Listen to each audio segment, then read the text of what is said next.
இப்போ நம்ம Sun water heater பார்க்க போகிறோம். இது வந்து இன்ஸ்டன்ட் வாட்டர் ஹீட்டர். இப்போ வந்து குளிர் காலத்தில் நம்ம மழை காலத்தில் அதிகமாக வந்து இது சேல்ஸு ஆகிட்டு இருக்குது.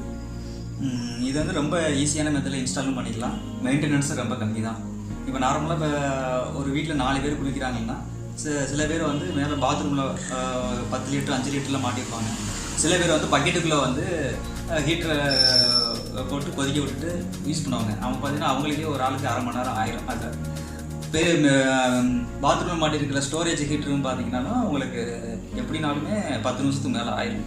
இது வந்து ஒரு 10 செகண்டில் உங்களுக்கு சீக்கிரம் ஹீட் ஆகிடும்.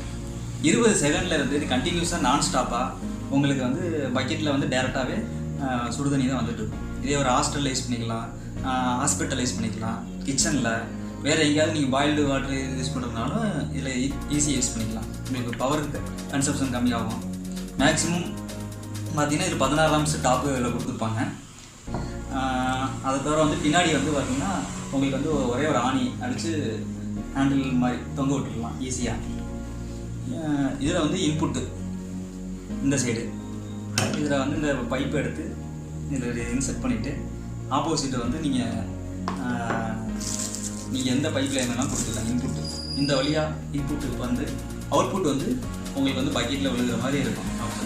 இதோட 5 அடி ஹைட்டில் மாட்டினா போதும். 5 அடி ஹைட்டில் மாட்டினா போதும். மற்றபடின்னு சொல்ல போனால் மெயின்டெனன்ஸ் ரொம்ப கம்மி தான், பெருசாக ஒன்றும் இல்லை. தண்ணி ஆன் போட்டு விட்டு அதுக்கப்புறம் சுவிட்ச் ஆன் பண்ணிங்கன்னா போதும். ஒரு 5 செகண்ட் கழிச்சு உங்களுக்கு சீக்கிரமே பாயில் ஆகி தண்ணி வந்துடும். மற்றபடி வந்து சுவிட்ச் ஆன் பண்ணும்போது இந்த ரெட் கலர் சிக்னலில் காமிக்கும். ஏதாவது உள்ளுக்குள்ள ப்ராப்ளம் அப்படின்னா இந்த ரெட் கலர் காமிக்கும். இந்த ரெட் கலர் காமிச்சுன்னா இங்கே ரீசெட் பட்டன் இருக்குது. ஒன்ஸ் ப்ரெஸ் பண்ணிட்டீங்கன்னா அது ரீசெட் ஆகிடும். இப்போது நார்மலாகவே ஒரு க்ரீன் கலருக்கு மாறிடும்.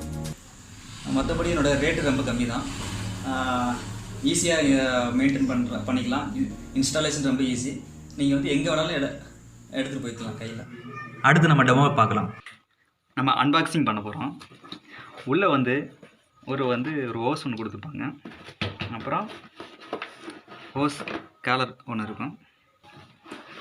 அதுக்கப்புறம் நம்மளோட டிவைஸ் இருக்கும். டிவைஸில் இங்கே ஒரு ஆணி அடிக்கிற மாதிரி இருக்கும். ஆணி அடித்து தொங்க விட்டுக்கலாம்.